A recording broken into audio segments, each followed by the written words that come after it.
18-year-old student Immy was just 11 when her then mum revealed he needed to transition to male. See, I don't see myself as camp at all. I think I'm really butch. But I have to listen to the people around me. They say I'm camp, then I'm camp. Morning, Dawn. Immy and her siblings are now 7 years into their transition journey with 47-year-old GP, Sam. You make yourself understand. I think kids have an innate ability to do that. So it was about wanting my parents to be happier, and kind of just trusting in him. So I remember it being a bit up in the air, but at the same time it really made sense. I'm not female, so I couldn't live as female, but what I couldn't bear was other people seeing me as female and addressing me as female. It's really easy to forget now, years later, how unhappy I was. I was to the point of suicide, and I was just anxious for my children to have a functioning parent. Love you, Daddy. Although all the children reacted with love and support, the physical changes haven't always been easy for them to accept.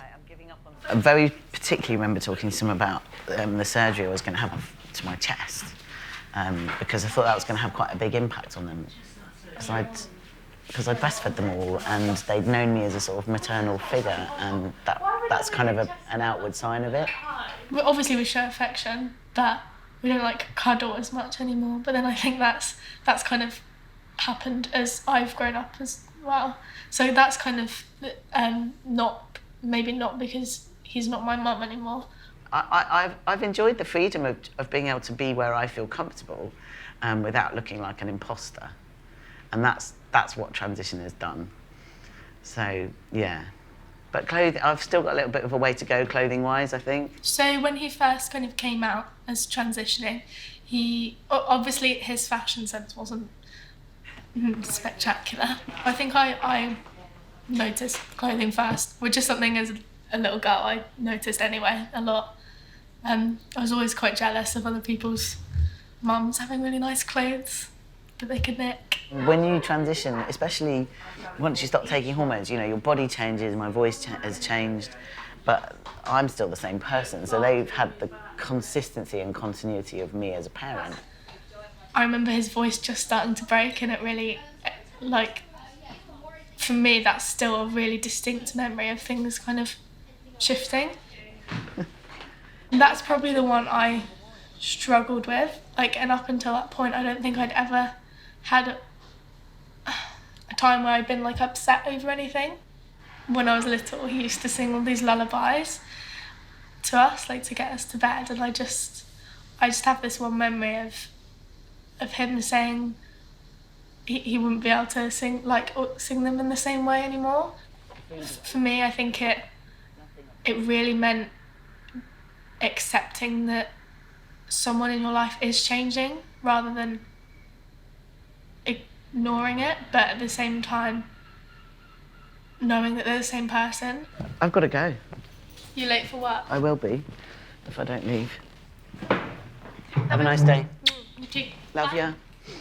Yeah. It's not like my mum is gone, he's still my parent. It's just the label you put on it, I suppose. Yeah, I mean, it does really remind me that he, was my mum, I suppose. I do have memories of him being a mum and being really maternal. I've seen him unhappy when I was younger, and obviously I didn't always understand why, but I definitely do now. I can only begin to understand what it's like to not be able to be yourself or feel like you can't. Yeah, it makes me happy that he can be himself now, definitely. Sam and Immy's biological father separated some years before he came out as transgender. Immy and her siblings now refer to them both as Dad. I think my dad, as in my paternal dad, probably found it quite hard when I started calling Sam Dad as well.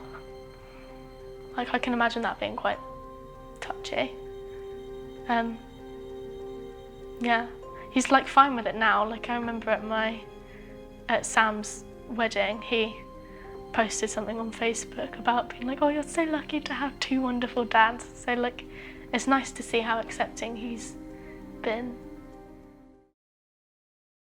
When I was a child, I think the thing that really devastated me was going to school. When you're at home as a young child, you don't have gendered toilets. You have a toilet.